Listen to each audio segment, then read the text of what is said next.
Before we dive into today's episode, I want to invite you to visit the website, lilulosvegan.com. It's linked in the show notes. The blog is up, and I'm sharing recipes, mindset, and lifestyle posts you won't want to miss. Signing up for the newsletter is free, and doing so alerts you to new editions, special offers, and all things upcoming. Be part of the awesome changes and stay in touch. Ways to work with me, receive guidance and mindset mentoring in your plant-based journey, as well as empowering you to get the hell out of your own way, can all arrive directly in your inbox. Show up for yourself so I can show up for you too. All ways to connect with me are in the show notes.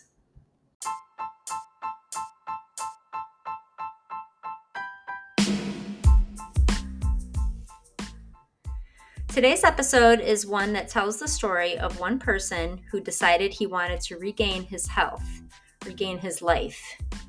Hey guys, I'm Sarah, your host of What's on Your Plate podcast. Rick Gosser is sharing his journey today on how he went from losing over 100 pounds. Like many things in life, there are many ways to go about doing something, and Rick is here today telling us about what worked best for him. In whatever way is best for you to regain your wellness, I hope the message you take away today is that you absolutely can, and it's never too late. You are absolutely worth the effort. Let's hear Rick's story.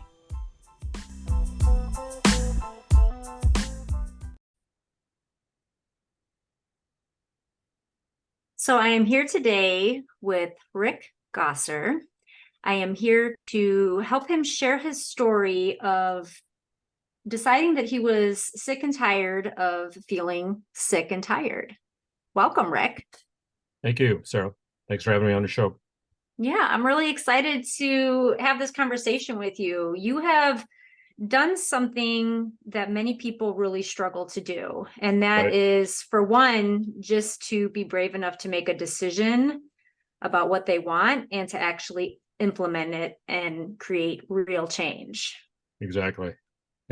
Change is a word that I have on my wall in front of me because I'm not really afraid of change.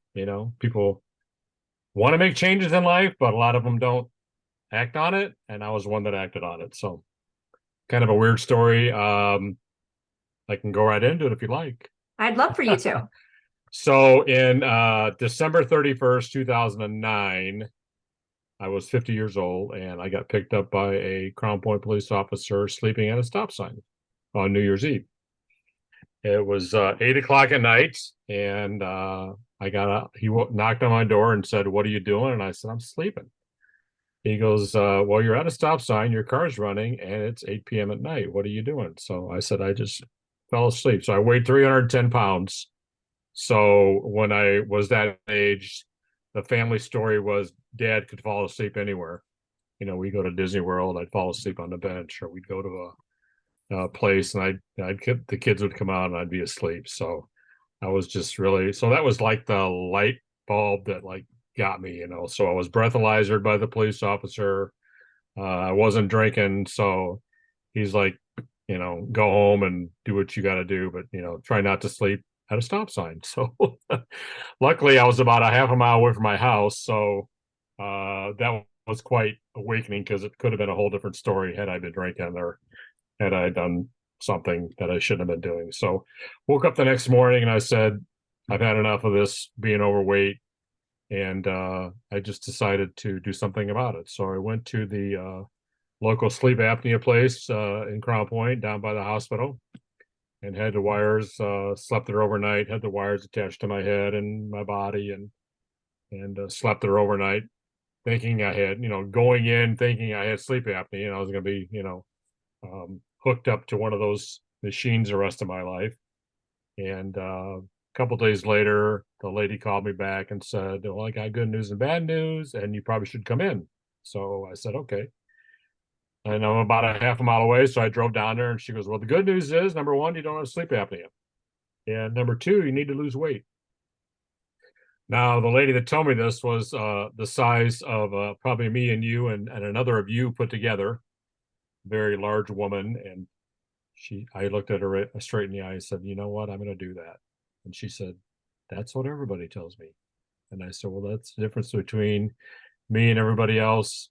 I'm a man of my word. I'm going to do what I said I'm going to do. So that was my light bulb. That one, I was happy I didn't have sleep apnea, but second of all, I needed to lose weight to do something about just being able to fall asleep anywhere. So that was just because I think about that. That was back in 2009, and I'm like, man, I could have like fall asleep driving down the road. I could have really hurt somebody. So that was my start to what I wanted to do. So I set a goal to lose 100 pounds by Thanksgiving, and I really didn't get started until like August because I'm like, okay, I need to lose weight. I lose 10 pounds. I gained 10 pounds, but I got really serious in August when my wife bought a book called You're In Her Skinny.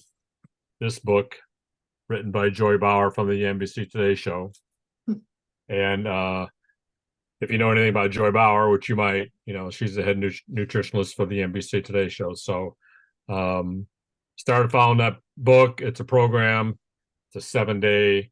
They lay out what you're supposed to eat for 7 days. No, none of the good stuff. I say none of the, no alcohol, no breads, no, no sugars, no pop, no, just nothing. No alcohol. All the So addictive things you're supposed to yeah, stop. all those stuff like you're supposed to stop to lose weight, but you just don't. But when you see it written in front of you and they give you options on how to eat, I'm gonna try it. So I did it. First week I lost 14 pounds and I kept saying, where's this book been? And it was at that point in August that I decided, hey, if I can lose 14 pounds in a week, I can lose 100 pounds by Thanksgiving. So that was my goal. Back then I started walking around the block, and when you weigh 310 pounds, that's kind of tiring for a very short period. So I just kept walking and walking and walking. My goal was to walk to every mailbox that I could, stop, take a drink, keep walking, which led to, starting to run. And you're a runner, so you know what that's all about. So I started running, got into doing 5Ks, and I was like, my wife says, every time you get into something, you're like all in. So yeah, I was all in for running. And so I lost 105 pounds by November 1st of that year. So in a 4-month period, I lost 105 pounds. So I was very, very focused, very serious about doing that. And that was my first goal, was to lose 100 pounds. So that was kind of a neat thing to do. So That's incredible. I mean, that is a incredibly short period of time. Right. I mean, that's like a whole human you dropped. Yeah. Yeah, that's incredible. I mean, what was some of the first things that you noticed in terms of how you felt? Well, when I first started walking, and then I could get to the point where I was running, it was kind of neat because back then my middle daughter was living with us before she was getting married, and she had a very large dog, and the dog's name was Molly, and Molly was nothing but, you couldn't like walk that dog down the street. She was basically pulling you. So I said, well, I'm going to walk the dog. I might as well start running. So I started running. I'd run, I don't know, a couple 100 feet, then I would stop and I would keep running. And then I got to the point where I could actually, run a mile. And I'm like, man, if I can run a mile, I could run farther. So then I just started. My first actual 5K was the Hub Run in 2010. And my first official, pay for a race. Let's pay to go run. Yeah. And Seems crazy, right? Yeah, my daughter who owned Molly at the time, she's like, I'll do it with you.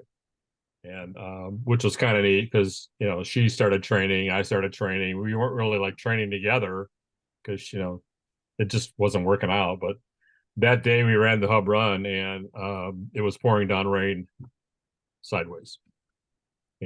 So that was back when they had the tent on the square. You would check in on the tent. You would actually run down, I think it was down Court Street into Ellendale and back around that way. And it just rained the entire time. And we kept saying, why are we doing this? So I'm like, she's like, well, I'm doing it for you, and I'm like, okay, well, so that was my first official, and probably my shortest 5K. I did it in 26 minutes. So Yeah. and that's good for me. It's not good for a good runner, but that was good for me. So You're much that just faster than was, the runner that never started. yeah, that's true. So it just got to the point where I was just like, if I could do a 5K, I could do a 10K, I could do a 15K.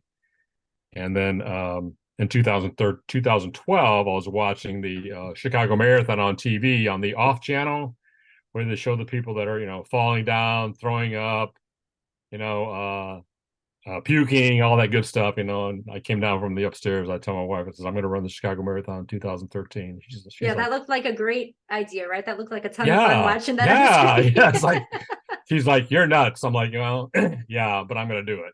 So I got the Hal Higdon 18-week training program, and I started training, and I think I started in June or July of 2013. And yeah, I ran the Chicago Marathon in 2013. So that was like, you know, Tim Feely has ran one, Tim, and I've ran one. And we have to be a marathoner, but you have to run one to be a marathoner. Right. I'm Well, not yeah, like, that's true. I'm not like these guys that run a marathon every weekend. So, but that was kind of fun. That was a neat goal. Well, that And was a then cool life experience for sure. And it's yeah, cool to have that as part of yeah, your story of kind of the where you were then versus where you are now. And I also just really love whether it has to do with the running goal or just the pound coming off goal, just the way that you have the mindset of, well, if I can do this, then I can do that type of thing. right, Because I feel like a lot of people, myself included, will often get stuck in just the mindset of something seeming too big, right? And not being able to right, break it down into smaller pieces to right, get to wherever the next thing is. right. And you don't seem to be somebody that concerns yourself with that very much.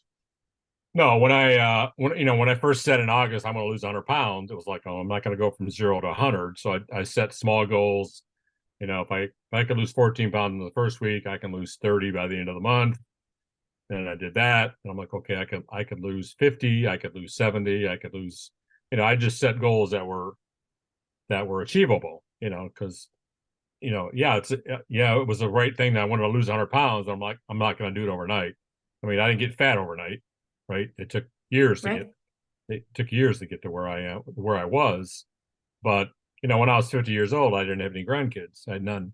So I thought, if I wanted to live to see any grandkids that I might have, I got to lose weight. So that was really one of my focuses. And then my three daughters started having grandkids in 2017.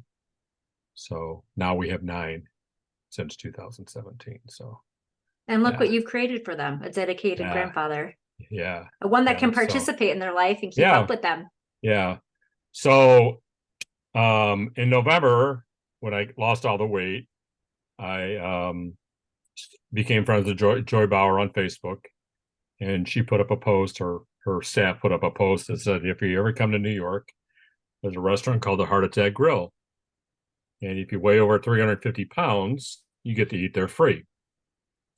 So I responded to her post and I said, well, first of all, if I ever get to New York, I won't be going there because I lost over 100 pounds following your Inner Skinny book.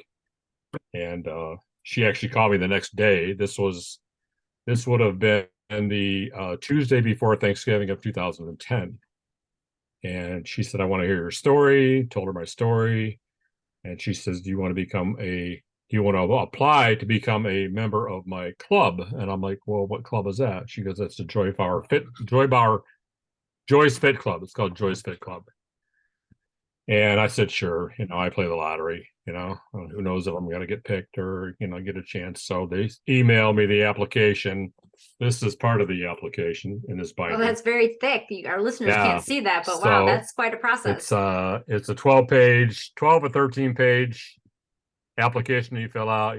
What did you eat? I mean, I could go through it, open it up, and show you some of the questions that you answer, but what do you eat when you're depressed, or what there was no such thing as eating one spoonful of peanut butter. It was half the jar, and that kind of stuff. And I used to consider myself a closet eater. I would buy candy bars for the kids, and I would buy, three for them and three for me. I had three girls, one for them, three for me. So it was just getting to the point where I was just like, I guess you would say out of control kind of thing. So it was back when McDonald's had the super size fries and get the big drink, and I would eat a lot of those. So yeah, so I applied to her show, and it was 2 days later they called me and said, "We want you to come to New York to be on the NBC Today Show." I'm like, "Yeah, okay." I'm a local 50-year-old guy from Crown Point who just decided to lose weight, but yeah, so that was crazy because they told me the day before Thanksgiving I was going to go to New York the following Monday. So this would have been the Monday. So 6 days after it all happened, I was flying to New York, and I was on the NBC Today Show. So that was it was a 24-hour. I felt like a rock star. I got picked up on Sunday night by a limo at my house at 5 p.m.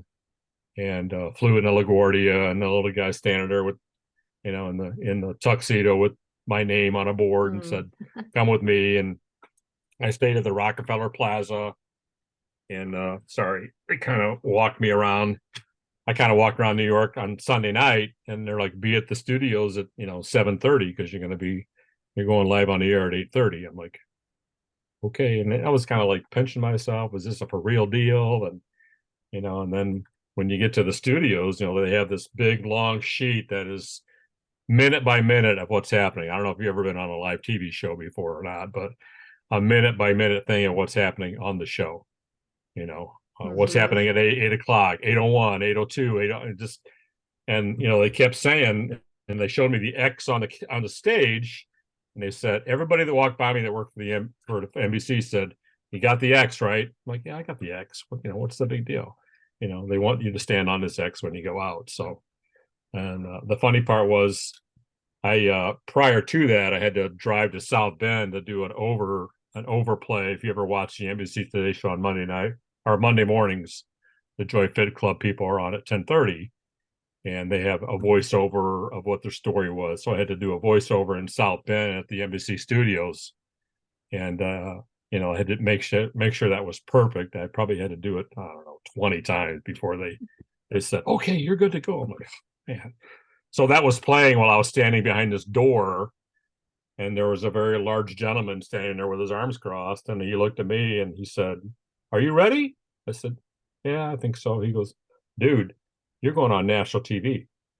I'm like, and then it hit me. I'm like, "Holy crap, this is going worldwide, And he goes, "Yeah, you're going on." And he started the countdown. 3, 2, 1. He opened the door, and the music started playing. I'm like, what? So yeah, I That's went a on. cool experience. Yeah, so I went to the X, because they kept telling me, "Go to the X." So I met Joy Bauer and Hoda Copy, and all the people that were on the NBC Today Show back in 2010. So yeah, had my 5 minutes of fame, and Joy had different foods that, according to my application, what I was eating, a couple of Big Mac, supersized things was for lunch, and what I eat now, and what I ate back then to lose all the weight. So it's just a whole different just monogamy of different things that was going on. Yeah, So, but that's really cool that your 15 minutes of fame came at the same time that you were doing something phenomenal for yourself, and as a result of doing right, something phenomenal for yourself.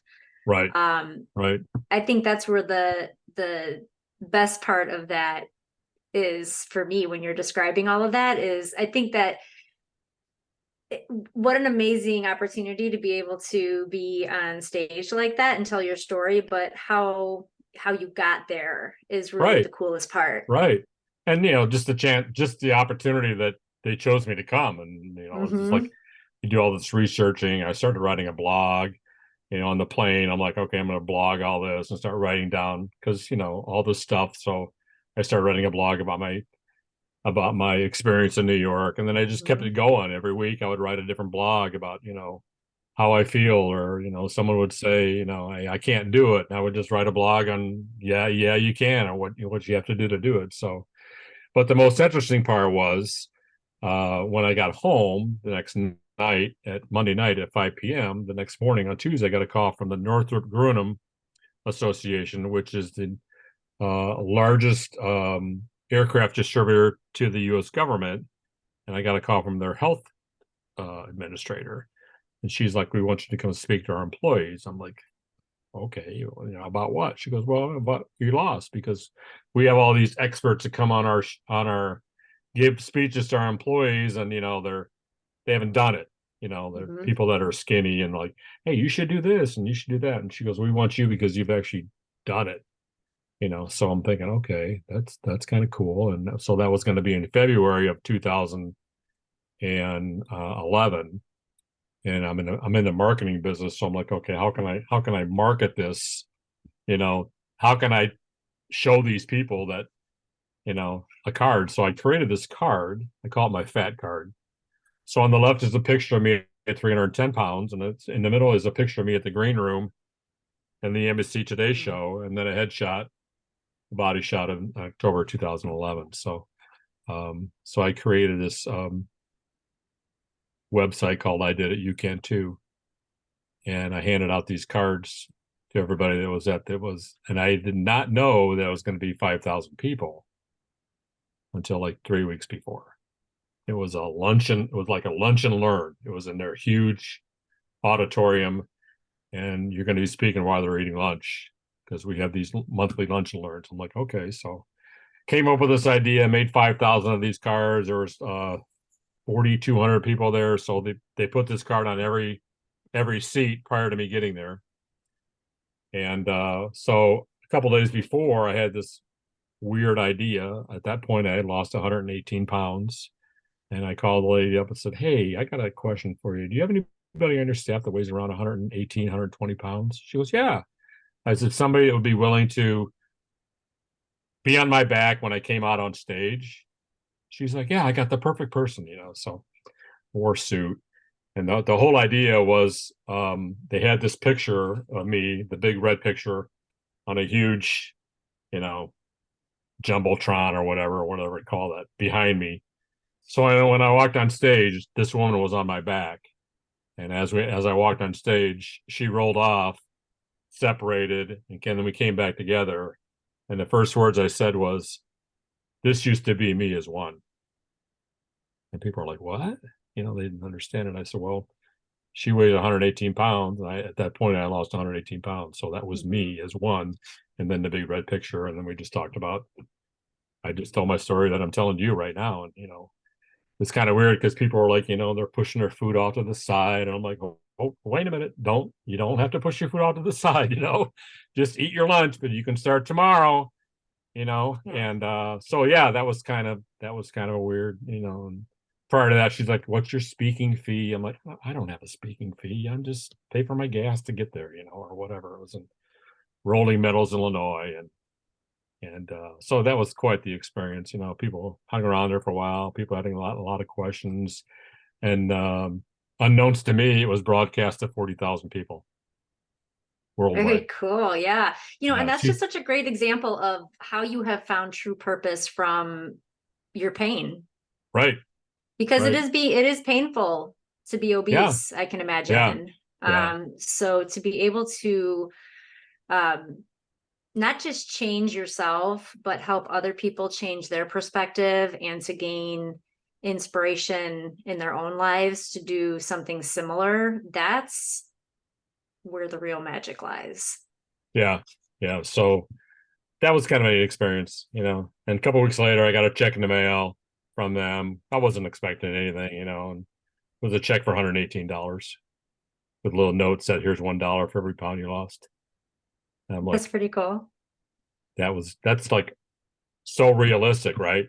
So you go to the grocery store now and you carry around 4 25-pound bags of dog food, and you're like, wow, that's a lot of weight that was on me, That puts it in perspective. Yeah, Absolutely. yeah. People are like, oh, I'm losing weight, but I only lost 20 pounds. I'm like, next time you go to the grocery store, put that 20-pound dog food on your shoulder, and then go do your grocery shopping, and you'll realize that 20 pounds is a lot. For sure. I needed to lose a lot because I was obese. I was always fat. I can say fat because I was fat. People are like, oh, you shouldn't say you were fat. I'm like, I was 310 pounds, and so yeah, I did it. Anybody can do it. It's just a mindset, it's just a total mindset. I had a conversation with ladies today, and she's like, I lost 50 pounds. And, I said, that's great. She was telling me how she did it. And I said, just keep doing what you're doing. She goes, I want to lose 100 by the end of the year. I'm like, you can do it. Just keep Hmm. doing what you're doing, and so many people are, if people need to lose 5 pounds or 100 pounds or, I'm not saying I'm an expert, but I'm saying I did there. I was there. I did it. So if I can do it at the age of 50, I'm 64 now. So, I've kept most of it off, but Well, there's you know, absolutely a lot to be said about showing people how to get to where they want to be based on you having already walked that path and you right. have already having success with that. And you talked about mindset a moment ago, and you talked earlier about sort of that last straw of being pulled over while you fell asleep at the wheel. But what was it prior to that that kind of held you up? I don't imagine it was that moment that suddenly you knew a change was needed. What was preventing you? What even got you to the point of needing to make the change, and what was holding you up? I think it was a lot that, I could lose 10 pounds, I could gain 10 pounds. It was just a yo-yo kind of thing, and I was just like, I just wasn't feeling my 100%. I was feeling, just sick and tired of being always sick and tired of falling asleep anywhere was bothersome to me, because it could be anywhere. I mean, I don't know. It's just something that I'm like, okay. And then when I got picked up by the police officer, I'm like, I gotta make this change. I gotta do it, for myself, not for anybody else, And I had Right. my full family support was behind me, and I can still remember the first Thanksgiving dinner that I went to that year, and my mother-in-law was like, "You're not eating." I'm like, "Well, yeah, I'm not going to eat all the sweet potatoes and the mashed potatoes, and I'm just not. This wasn't that wasn't in my plan at the time. Mhm. Just to gorge out at a meal and get back to not feeling the way I want to feel.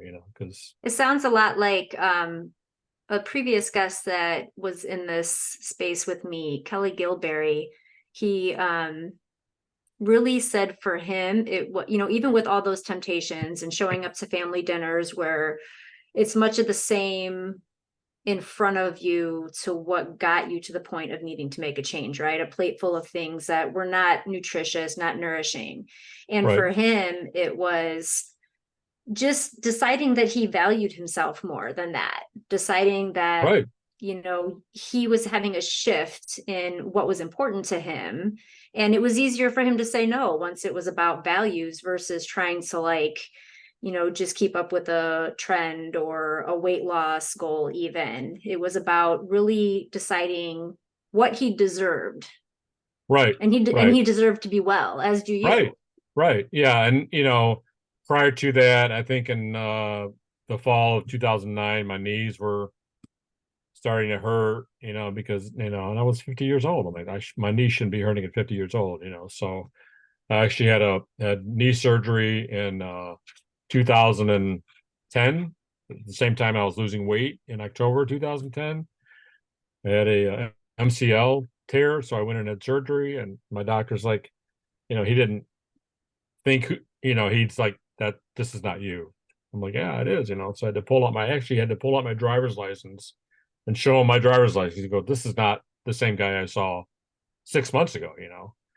But the interesting part about it is, um, he told me for every pound that you lose is 65 pounds of pressure on your knees. So Wow. at that point, I had lost almost 100 pounds. So when you think about that, he goes, that's why you you always see overweight, obese people, hobbling, and it's because it's so much pressure on your knees. And after I had my knee surgery, it was like I was up and walking like 2 days later because I lost so much weight and I was in much better shape then as if I had, done it when I was 310 pounds. So Right. yeah, Yeah. I mean, yeah, the structure, the foundational part of our bodies is not meant to hold that excess fat and tissue that right. comes from just being much larger people than we're meant to be, right? I mean, Yeah, that's just nature telling us, look, this isn't how you were made. This your body's not capable of yeah, supporting yeah. supporting this type of indulgence, I guess we'll Right, call it. right.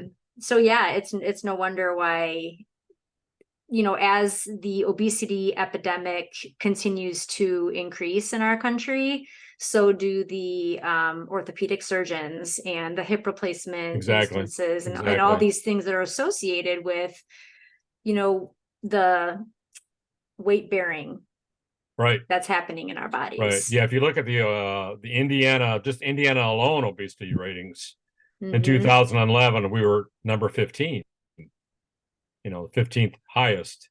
And I think I recently looked at it and we're like number 5. So it's gotten worse in the last 10 years. Like you said, more doctors, more orthopedic Mm-hmm. people, and it was funny because when they told me I was coming to the NBC Today Show, I called my 3 daughters because they wanted some pictures of me when I was fat. When you're fat, you don't take pictures of yourself because. So I called them up and said, "Hey, I need some fat pictures." They're like, "What?"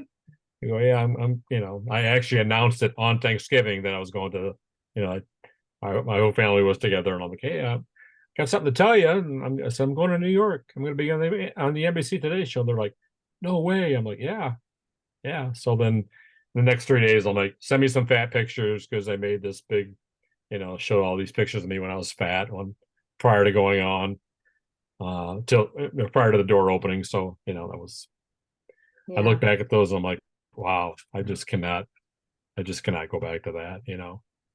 I see myself sometimes, I gain, there was a point where I was stepping on the scale every day. It's just like, I can't, I can't do that anymore. I can't, because, when you step on the scale every day after you lose 100 pounds, you're like, oh God, I gained a pound. Now I'm not going to eat for a day or two. That's just not the right, Um, not the right approach. But it's a mindset. It's a, oh my God, like in June of 2011, I had two eye surgeries. I had cataract surgery in my right eye on June 1st of 2011. 2 weeks later, I woke up and I couldn't see out of my eye. It's pitch black. So I ended up having a emergency detached retina 2 weeks later. mm, So that's kind of an eye-opening kind of thing. So I was flat on a little bitty pillow for almost 2 weeks with my head down, and yeah, that was scary because I had to actually have a physical going in. I went to the eye doctor at 9 o'clock on a Tuesday morning, and I had surgery at 7 p.m. that night. And the doctor's like, your vision went from 50% to 80% loss. He goes, mm. if you would have waited anymore, you might not have been able to save your vision. So knock on wood. Wow. 2020 now. So yeah, that was Yeah. 2011. So It's yeah, that was unbelievable. that was crazy. Just weird stuff. So yeah, knee surgery, two eye surgeries. So a lot of stuff going on in my body because you know when you lose over 100 pounds, I got to the point where I had lost 130 pounds by by March of 2011. I lost 130 pounds. Hmm. And I went to my doctor for a physical. He's like, "You got to stop. You got to stop." I was down to 175 pounds. And people kept saying to me, "Are you feeling okay? You look sick." I'm like, Hmm. "Well, no, I'm not sick. I just decided to lose a lot of weight." And my doctor's, when you go to the doctor, they give you that scale of your age, your height, what you're supposed to weigh. He's like, "You should be at 200 pounds." I'm like, "Oh, so now you tell me you want me to gain 25 pounds because I'm too skinny?" He goes, "Yeah." So Isn't here, that interesting? tell somebody that lost 130 pounds, you have to now gain 25 to get within Hmm. the range. I mean, I slowly got up to that, and more. There was a time where I was back up to 250 pounds. I'm like, I can't do this anymore, Mm-hmm. So Well, once you saw yourself sort of going back into the opposite direction where you wanted to be, you yeah. had even more power than before to know exactly what you needed to do. Right. Right. Yeah. There was that show called The Biggest Loser that was on TV at one point, Mm-hmm. and that was kind of an inspiration to me because I would see people that weighed 400 pounds, they lose, 250 pounds, and then 6 months later they gained it all back. And I'm like, whoa, I can't do that. Yeah. There's no way I could do that. And, how does that happen? How does that happen? And yeah, I can Mm-hmm. see how it happens because of, once you're obese, it's something that is always in the back of your mind, that Mm-hmm. once you're obese, you're always obese, but not really, but it's a mind thing, it's like, It's how you're identifying. yeah, yeah. So it's like, that's why I have this picture hanging up in front of in my office. I look at it every day. I'm like, I'm not going back there, Yeah. so Rick, what do you think it is that has earned Indiana fifth in the nation at this point? What do you think it is that is keeping people sick and tired? I know there's a lot of opinions about it and a lot of perspectives, but what does that look like for you? Why people are that way? Why we have Indiana have earned that? I think it's a couple of things. Just Crown Point alone, you drive around and see how many fast food places are opening up, and laziness. I mean, people that are overweight, obese, they know what they got to do to lose weight. They just don't make that change to do it. They go see a personal trainer or whatever, and they do it for 2 weeks and then they quit. I see myself doing that. There was a point where I was going to the Y and I was, lifting weights and working out every day, and then that kind of just stops What because do you it's think gets late. people to the point of needing help in the first place, though? Like, why are we knowingly eating the things we should not eat? Why are we knowingly not doing the things we need to do to remain well? That's a tough question because my wife is going through that right now. She wants to lose weight, but um, I think it's a lot of it is not buying the stuff at the grocery store. You know what I mean? Like, okay, the chips look really good, but if I don't buy them, then there's no temptation to eat them. But if I buy them, then the temptation is always there. Like I tell my wife, don't buy potato chips anymore because not only are you eating them, but I'm eating them too. It's like, so yeah, I refer back to this book a lot. I mean, I probably have started this plan, you know, 10 times in the last, you know, 13 years, just because I know it works for me, and it's not like I'm on a long-term thing. I mean, right now I need to lose, 18 pounds. I'm a little over where I need to be, but I'll look back and thinking, wow, about a year ago I was at 260. So I've done something to get down to back to 218. But I don't know. I think it's just pure mindful laziness that, you go to the grocery store, you go to the fast food place. And there was a time where I saw myself stopping at Dairy Queen every once in a while because it was there, and I don't know, I needed a shake. That really didn't need a shake, but the shake would have tasted good really right then. Mm-hmm. But I think what you said right there, it would have tasted good. And that is our taste buds speaking to known food addictions, right, essentially, the right, additives right, in food that keep us addicted to the bad things that we're not supposed to eat, the salts right, and the sugars and the processedness of things. right. Yeah, I don't processed meats is like no, Processed not anything is a no, yeah, right? yeah, And I we all know. know that, but it doesn't stop us from indulging in that. And some of us Right, daily, some of us occasionally. right, right. Yeah, it's the daily thing that, gets you in trouble. Mm-hmm. Well, at least gets me in trouble. I mean, like I said, oh, let's do Dairy Queen. Okay, let's do Dairy Queen today. Let's do Dairy Queen tomorrow. It's, 3 days, Mm-hmm. 3 days of Dairy Queens are like, okay, that's enough. Right. Right. Too So much of anything is not great, yeah, right? yeah. I like I said earlier, I used to step on the scale every day.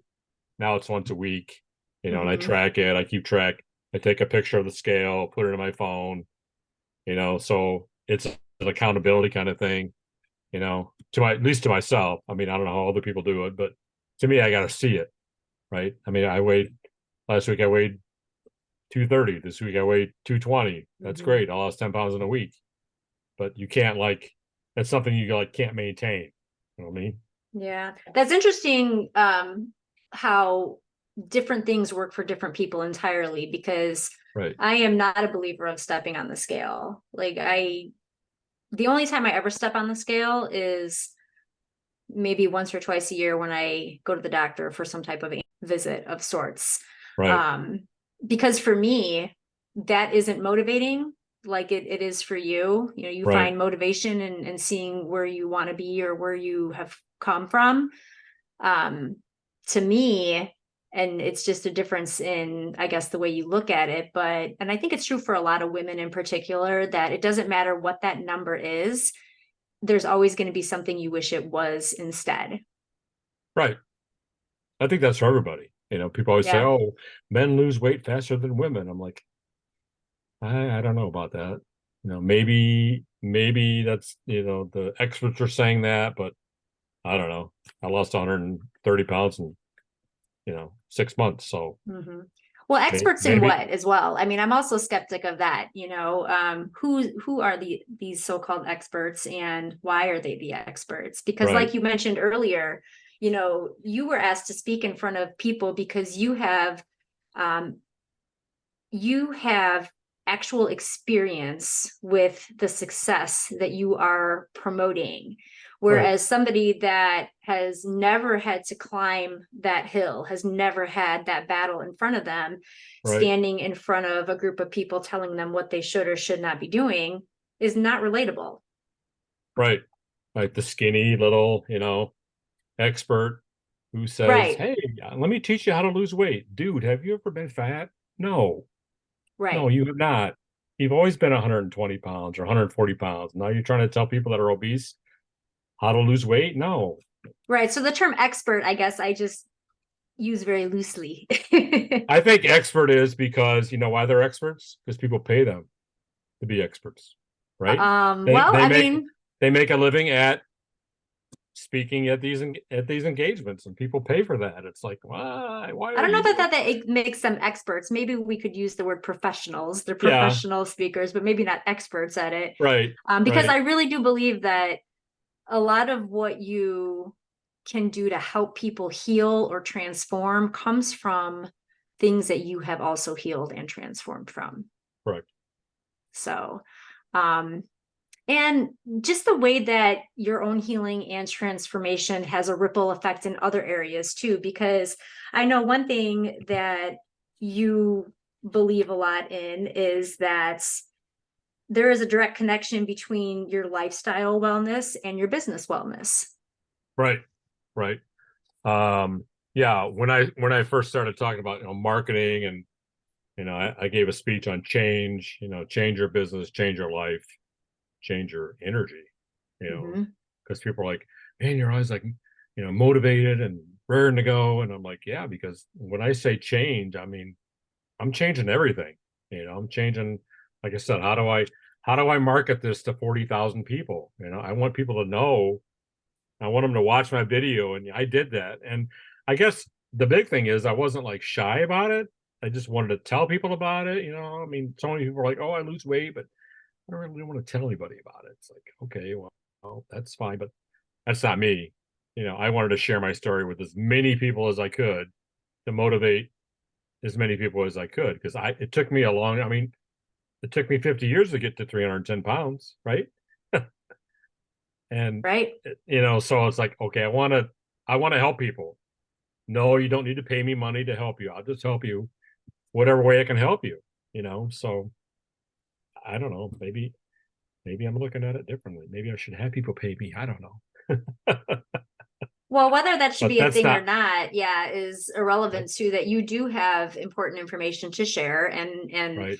the gift that you gave yourself is something that you can help other people receive as well. Right. Right. Yes, in 2000 and the beginning of 2012, I got a call from Joy Bauer, and she said, "I'm writing a book, and I want you to be in it." I'm like, "Okay." She goes, "I want you to tell," because I did all mine naturally, no pills, no potions, no surgeries, and she was writing a book for about 30 people around the country that had lost over 100 pounds, all naturally. So she wanted to hear everybody's story. Um, so yeah, she wrote a book. It's called The Joy Fit Club: Cookbook, Diet Plan, and Inspiration. Mm-hmm. And my story is in here, along with 30 other people. So that is in my car every day I get in it, because when I see that Dairy Queen sign, I go in there and I read a story about someone, and part of my story, and I can give you this so you can look at it. I don't want people to go out and buy it to read my story, but part of my story in my story was a client of mine that weighed 575 pounds. He was 30 years old. And he always kept saying to me, "How did you lose that weight? And what can I do to get healthy?" And 575 pounds, your home scale does not go to that. So uh, he called me when I came back from New York and said, "Hey, I wanna do your book." So I took him the Joy Bauer Urine or Skinny book. And when I walked into his house, he was eating 3 Big Macs, and that's in the book.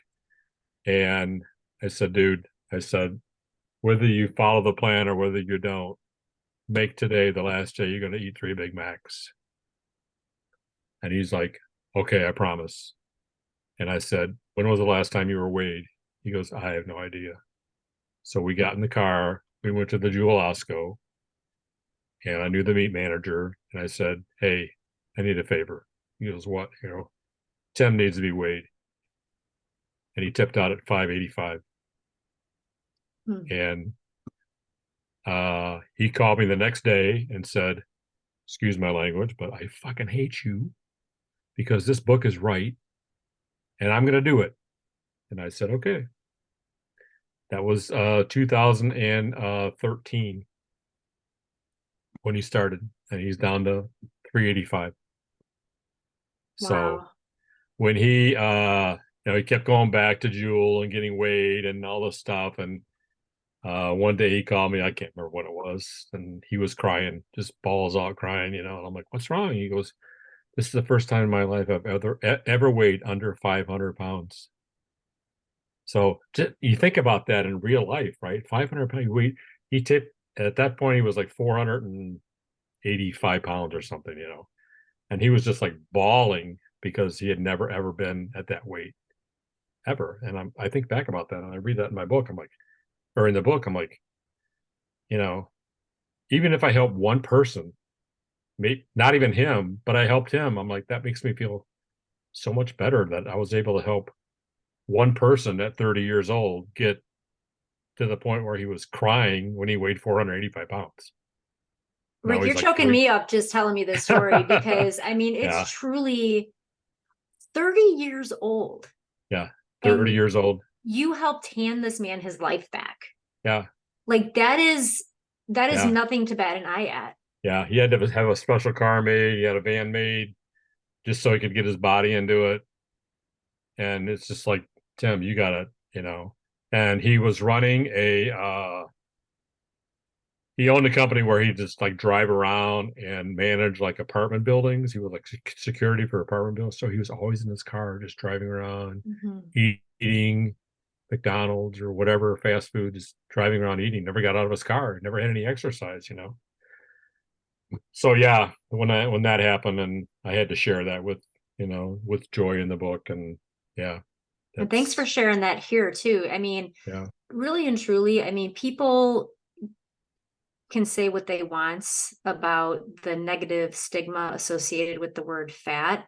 You kind hmm of alluded to that earlier that you right, can say that if you were, but really what it comes down to is not the fats or the number on the scale, but how does that make you feel? And Right. in what ways does it limit your life when there is too much of either of those things present? Too many numbers on the scale or too much fat on the body? It is not even a judgment type of discussion that I feel like we're having, so much as it is regaining your life like that man did, and Yeah. changing the way he felt, and really realizing that there was so much emotion attached to that. And he was stepping into it and leaning into it further. And I just love that awakening that you Right. helped him have. Right. I think the real kicker to it was I'm in the shirt business, so I was making his shirts, and he wore a 6X shirt. I wear extra large, so that's six of me. And he called me up and said, "Hey, I need to get new shirts." I'm like, "Okay, that's great." He goes, "I need to go up a size." I'm like, "Tim, I'm not giving you a 7X shirt. I'm not making you. I mean, I can get up to 10X, but I said I'm not making you a 7X shirt." I said, "But I got a book for you." And that's when the whole thing started with him. That's when he said, "I hate you. I hate you. This book is right." I'm like, "Okay." So yeah, that was part of it also. I wasn't going to make somebody a 7X shirt. I just, you know, you see that, walking around the streets, but it's really hard for me not to like say, "Hey, can I help you?" But that's kind of rude. People Well, in their that's own not the mind. way, yeah, that's not the way Pe- most people would receive it. no, but people in their own mind have to realize, like I did, you know, I'm starting to buy clothes that don't fit anymore, right? So now I got to go up a size, and I was in a 4X at one point. I'm like, I'm not going to a 5X. I'm just not. Mm-hmm. So in my mindset, I'm like, what do I have to do in my own mind to not go up to a shirt size? Mm-hmm. Like I have to do something about it. I'm 50 years old. You know, Right. it's never too late. People are like, "Oh, it's too late." No, no, no. It's never too late. To make a change, whether it's weight, whether it's whatever you're doing in life. Right. It doesn't have to be related to weight. It could be related to anything else. It could be a job. Never too late to change jobs, right? If you're unhappy, you move on, right?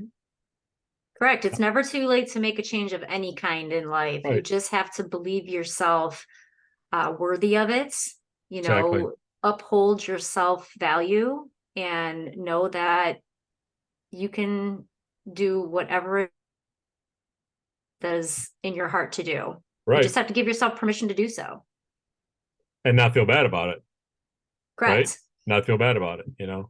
Oh man, if should I change jobs because it's going to affect my family? Well, okay, maybe it will for a little bit, but if it makes you happy in the end, do it, Right. And that's right? When I was ultimately, going through my train, yeah, yeah, that's ultimately, I think, what is the key to many forms of happiness in life, is to make sure that you are doing the things that resonate with you and not feeling guilty about them and worrying about what other people might think. right, Because if you're doing something that is best for you and it is truly with your growth and evolution and transformation in mind, everybody else will ultimately benefit from that too, even if it's hard at first. right, right. So, Yeah, there are people like, what's going through my transformation. They're like, "Don't be an expert now." I'm like, what do you mean by that? Well, don't tell people just because you lose weight, help that they need to lose weight. I'm like, no, I'm not doing that at all. But if someone comes to me or calls me and says, "Hey, how can you help?" I'll help. But yeah, I'm not going to tell, my buddy Joe, "Hey, you need to lose weight," even though he needs to lose weight. But I'm not going to, what I'm yeah. saying?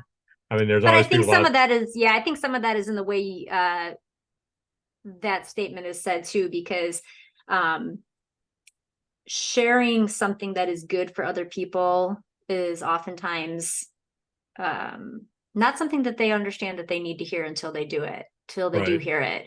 And right, it's all in the way you say it. And anybody that's telling you not to do that, quite honestly, just has their own insecure reservations within themselves And that has nothing to do with your purpose. Right, right. I have a friend of mine that's a therapist, personal therapist to people, and he's like, I need some of your cards. I'm like, okay, what for? He goes, well, I got people that come in to see me that want to lose weight, or they need to make changes in their life. They're not sure how to do it. And if I show them the card that you made, maybe that will help them. I'm like, okay, that's fine. So I took him a bunch of cards, and every week he calls and says, hey, I gave your card out to 3 more people. And, have they contacted you? I go, no, they don't need to contact me. But, as long as they got the card to say, hey, this guy did it, anybody can do it. Right. Right. And that's really how, it's all about, pictures say 1,000 words.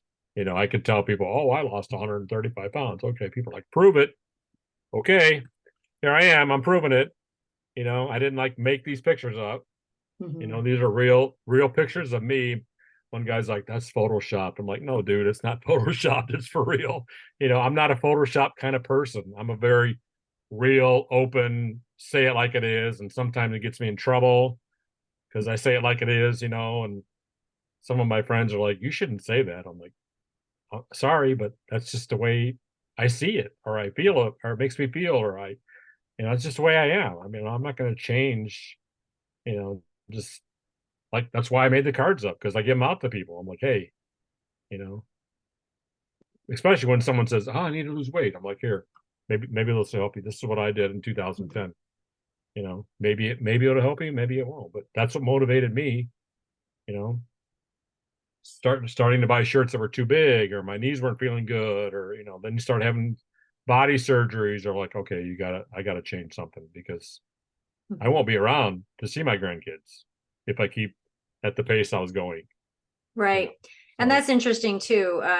We won't get too much into that rabbit hole today, but the extreme thing that is surgery on our bodies in order to correct things or try to reverse things like obesity. Right. For some people, that's a great catalyst, right? But that in our society doesn't seem extreme to people, but changing what's on your plate does. Exactly. In a lot of ways. And that's backwards. It's completely backwards. Right. I give you a lot of credit for your statement earlier in saying that you did this from a natural standpoint and weren't relying on chemicals or surgeries or, potions, as you've called them, to get you to where you wanted to be. Because it's true that at the end of the day, if we just give our bodies the opportunity, they know how to heal themselves. We just have to put in our bodies the tools to help it do that. Right. I can't even tell you, I can't even count on both hands how many people called me after I was on TV and asked me to, try their potion or try their drink or try this, because, you're on national TV. So, hey, it's Rick Gosser from Crown Point. Okay, Google it. You can find my address, find my phone number, but people were like, oh, I got, you need to try my drink. I'm like, no, thanks anyways. But I did it naturally, and I don't need a drink. I don't need a pill. But, and on the other hand, my oldest daughter, she was quite heavy, and she needed, she finally realized she needed to do something. So she tried the book. It didn't work for her, but she had surgery. She lost 190 pounds, with surgery. So that kind of tells you how, how she was, and that was for her. She needed to do that because she was unhappy, uncomfortable, couldn't keep up with her kids. She's like, I gotta do something, Dad. I'm like, well, try the book. If it doesn't work for you, try a different avenue. And she, I'm proud of her that she did it, because that's hard. That's hard, even a harder thing to do, I think, to go through surgery and go through recovery and go through, your stomach is this big and now your stomach's this big. And, I can only eat 2 French fries now instead of the whole bag, So yeah, that's a whole different, it's a whole different approach, and different things work for different people. Right. The important thing is that people are making changes necessary in order to take back their lives and regain their freedom in their lives. Right. So there's a lot of different ways to do that and approach that. And good for her and good for anybody that has worked for Right. sure. Exactly. But just never underestimate the power of your body's ability to heal itself. Right. For sure. Right. For sure. Right. Yeah. Rick, what do you want to leave our listeners thinking about today as we close out this hour? You've shared so much of your story, and I really thank you for just the transparency that you've put into this conversation. What do you hope that people take away from this? I would hope that people that are not feeling 100%, you know what I mean? If you're not feeling the way you think you should be feeling or want to be feeling in your mind, that you can make a change. It doesn't matter if you're 20, 70, it doesn't really matter. I did it at 50.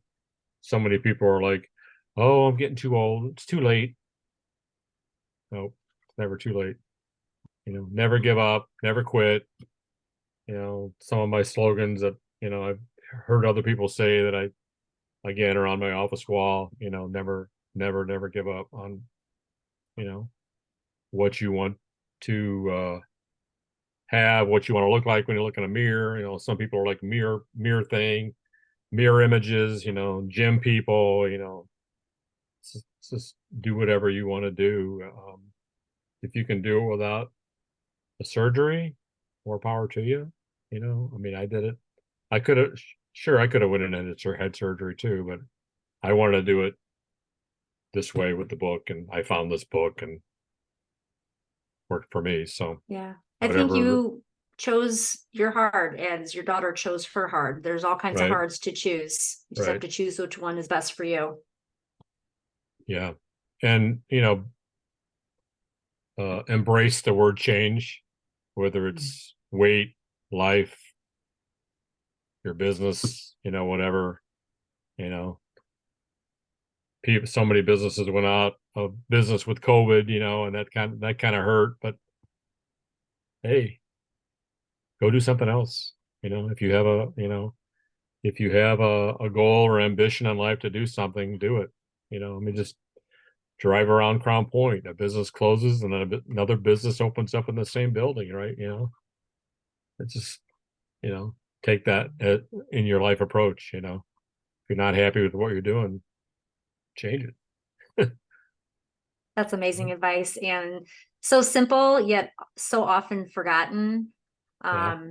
But thank you for that reminder today. Tell us where we can stay connected with you and where our listeners can find you. I'm going to give you my phone number. You can call me or text me anytime. It's 219-808-9888. That is also my business number. I have one number only. And I'm the kind of person that will actually answer the phone as opposed to, oh, that's an unusual number. I'm not going to answer it. I will answer it. You can also find me. I have a website. It's www.rickgosser, RICKGOSSER.com. You can find my blog stuff on there. So if you want to go back really far back into 2011, you can read my story from the beginning, but that might be kind of boring. But just call me, I'll tell you about it. Yeah. My email's on. If you want to email me, you can email me there, call me, text me, whatever. I'm just here to help other people, Sarah. That's awesome. I just really appreciate everything you shared today and taking the time. And I have no doubt that you'll continue to just inspire other people to lean into what they deserve and just regain their freedom. I appreciate you having me on your podcast. Yeah, absolutely. Thank you for taking the time. Yeah, if you ever want me back, just you got my number. I do. Thank you, Rick. All right, Sarah. Thank you. Have a great day. You too. Bye, everybody.